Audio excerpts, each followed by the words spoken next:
you're all ready, welcome. This is our morning press conference to sort of give everyone an update on where we stand as far as the City of Glendora. Let me introduce myself. I am Chris Jeffers, that's C-H-R-I-S, J-E-F-F-E-R-S, City Manager for the City of Glendora. Joining me also at our conference will be our Police Chief, Tim Staub, and County Fire Acting Deputy Chief Steve Martin, who will give reports on their respective agencies. We also have available Nathan Judy of the Forest Service, PIO officer, that's available to talk about anything from the Forest Service process. First, let me give you sort of an update.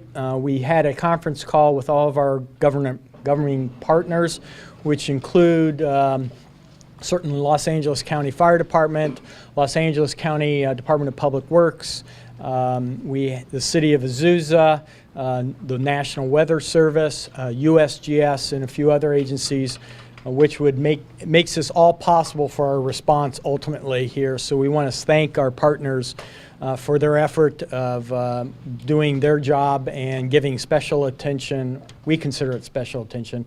I think they would just say it's their normal attention they would give anybody, but we appreciate what they do.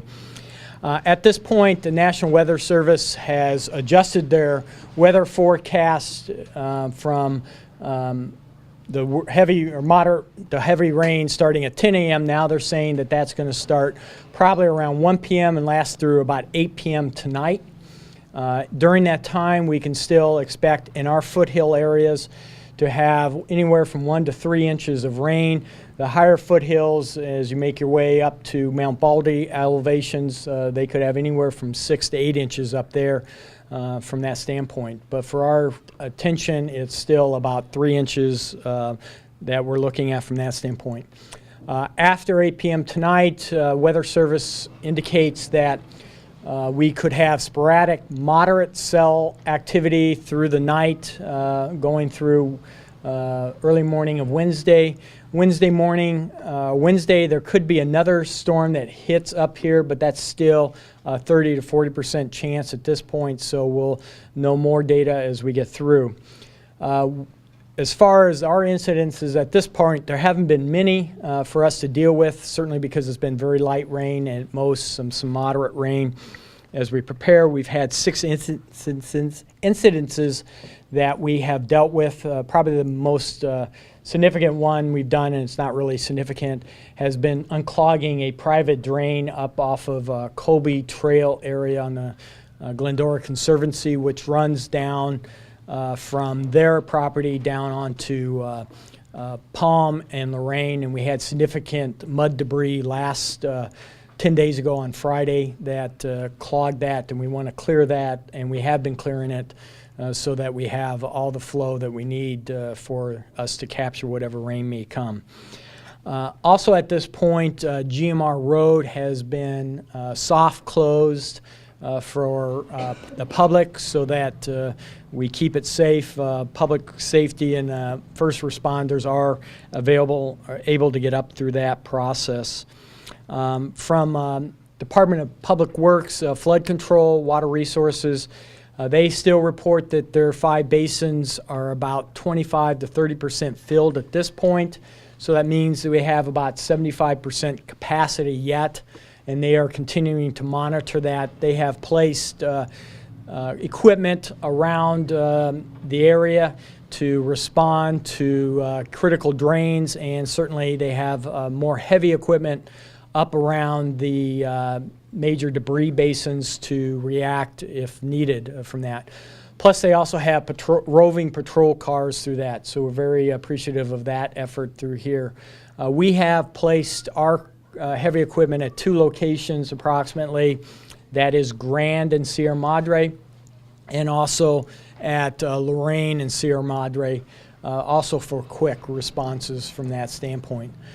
We are currently at orange alert. Our anticipation is we are going to remain at orange alert at least until our next conference call with our partners in this, which will occur around 3 this afternoon.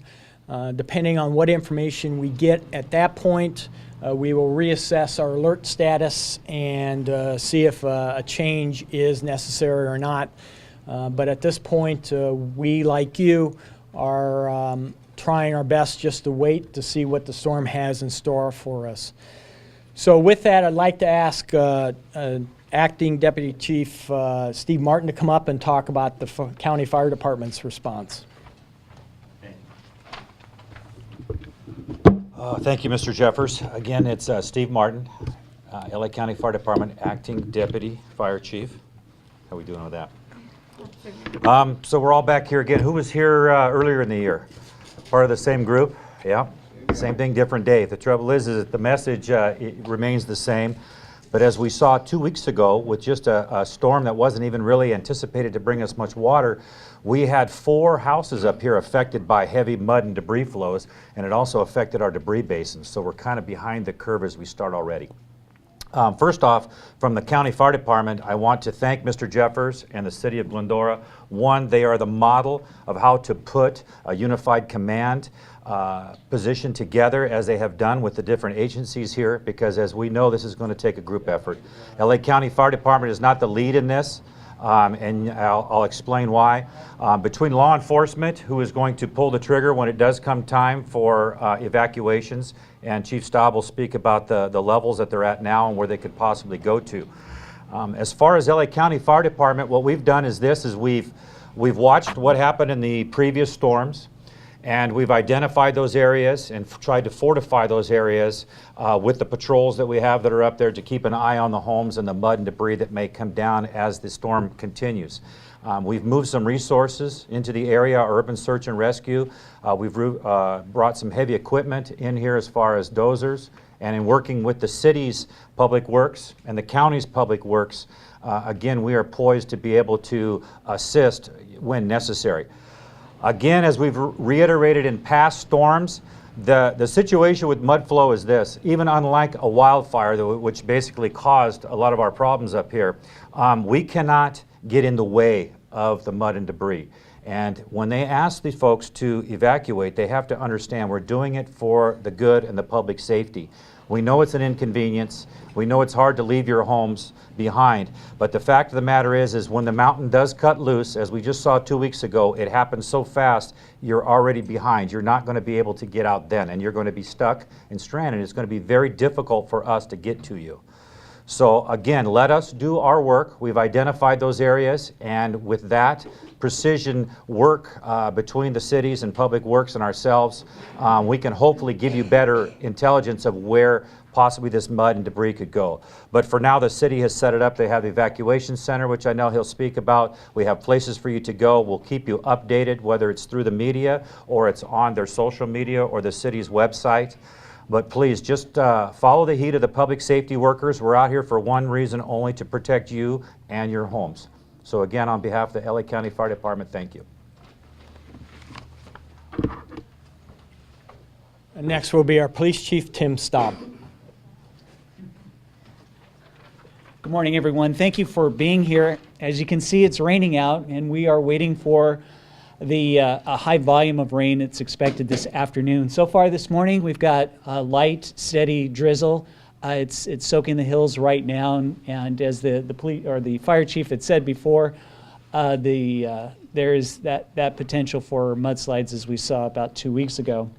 Since last night at about 6 p.m., we've had directed law enforcement patrols. We've had officers up there nonstop, and we've got officers patrolling currently, keeping an eye on what's going on along the Colby Fire Impact Area. Currently, our alert level is at orange, which is voluntary evacuations. What we're saying is it's safer to be away from your home than at your home. It's not the steady rain that we are worried about.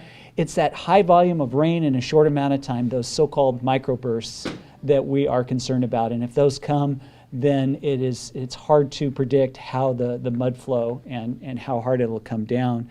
We're currently at orange alert. If it goes up higher, red alert, then we have officers available and standing by and to prevent re-entry into the neighborhoods. And that's our concern, is to keep people safe. That's our goal, and just to let our citizens know that when the rain does come down, we're ready and we're there for them. So again, thank you for being here today. Appreciate it. Before we get to any Q&As, just a couple of other numbers from our sandbag distribution over the last 48 hours. We have distributed about 18,000 sandbags. That's on top of the 50,000 that were previously issued back in January, March. So we still have about 15,000 on hand at our city yard. So residents can still feel free to have those sandbags. We continue to try to take advantage of the lighter rain to help shore up any areas that may need shoring up, both on some private and public areas. At this point, I would also like to express on behalf of the City Council certainly their thanks to our many governmental partners, as expressed earlier, but also appreciation for the community in supporting what we have to do from this point. We do urge the voluntary evacuations. We know that it's very difficult to leave a home because that is part of us, our being. Everyone that has a home knows that there's a lot of personal memories, personal items, and so forth, and it's hard to leave from that standpoint. But as both the chiefs expressed, it is really important for us. So our primary mission here is protection of life. Then comes property. And the last thing any of us want to do is have a situation where we're responding to a situation of injury or worse up there.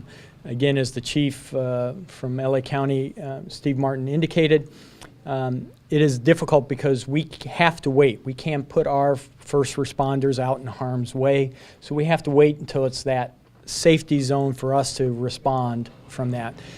And for those first-timers through here, we talked the last time, January, February, of our experience of Glendora in 1969. Certainly a lot of effort has been put up, but in 1969, this community suffered some horrendous mud flow and debris damage. We lost 30 homes. We had a number of residents that were injured, and it took us many hours, if not a day, to get up into some of those areas where homes were damaged and we had people trapped. So we've learned a lot since 1969, as we should. We have put in a lot of places, but like so many things, we can be prepared. We can, from that three-legged stool is our preparation. The other leg of that stool is the community supporting and heeding the advice of our first responders through that. And the final leg is Mother Nature. As you have seen, Mother Nature is very unpredictable here. As expressed in just 10 days ago, that thunderstorm that hit and parked itself over our foothills was not predicted. It was supposed to be light rain through the whole thing. Atmospheric conditions just happened, and we had a major thunderstorm that gave us nearly an inch of rain in 45 minutes. So anything like that is possible. The Weather Service wants to remind everybody to pay attention. They have issued a flash flood warning. They are being cautious, but again, those atmospheric conditions can change rapidly, and we can have thunderstorms, which is the type of stuff that Chief Staub talked about. We can get heavy rain, very intense rain in a very short period of time, and that causes us a lot of difficulty from that. So with